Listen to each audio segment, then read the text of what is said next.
국가정보원이 자신들이 모셨던 전직 원장을 그것도 바로 직전 원장을 고발하는 건 대단히 이례적인 일이죠. 그만큼 파문도 클 수밖에 없을 겁니다.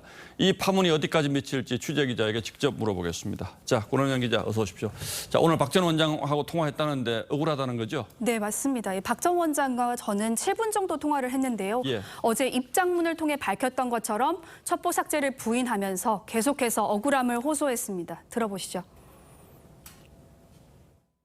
그 첩보는 국정원이 생산처가 아니고 우리는 공유했을 뿐이다. 내가 삭제를 해라 라고 하고 지시한 것은 없어요. 국정원은 PC를 쓰면은 메인에 다 기록이 남아요. 자, 그런데 고발 내용을 보면 첩보 자체를 삭제한 것이 아니고 그 첩보를 토대로 작성된 보고서를 삭제했다는 거죠. 이건 분명히 다르지 않습니까?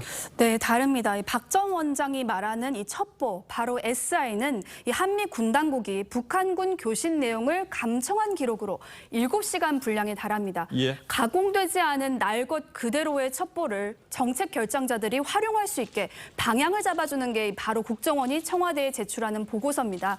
한 정보당국 관계자는 박 전 원장 당시 국정원이 첩보를 엄밀하게 분석해서 보고서를 만들었다면 이 씨가 잦은 월북한 게 아니란 점이 드러났을 것이다라고 했는데요. 그래서 박 전 원장이 당시 보고서를 삭제한 것으로 보인다라고도 했습니다. 자, 그러니까 뭐 저희도 정보를 다루지 않습니까? 정보 자체를 없애버릴 수는 있지만 그 정보를 기반으로 만들어진 기사를 삭제하는 경우는 잘 없다. 이제 이런 건데 만약에 그 보고서를 삭제했다면 분명히 이유가 있었을 것이다. 좀 이렇게 보는 거죠. 네. 이 부분에 대해서는 박 전 원장 뭐라고 합니까? 네, 우선 국정원 보고서를 삭제한 적도 없고 삭제를 지시한 적도 없다라고 완강하게 부인을 하고 있는 건데요.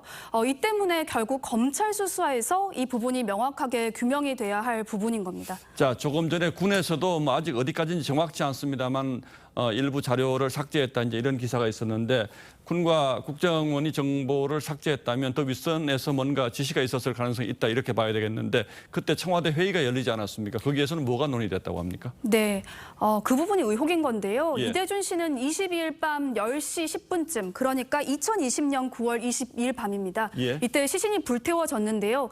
이후 23일 새벽과 오전에 청와대에서 긴급 관계 장관 회의가 열렸습니다. 이 회의에는 서훈 안보실장과 노영민 대통령 비서실장, 이인영 통일부 장관, 박지원 국가정보원장, 서 국방부 장관이 참석을 했습니다. 여기서 국방부와 국정원이 이 씨의 월북 경위를 보고했을 것으로 추정이 됩니다. 예. 아시는 것처럼 이 회의 이후 정부는 이 씨가 잦은 월북했다라고 발표를 했습니다.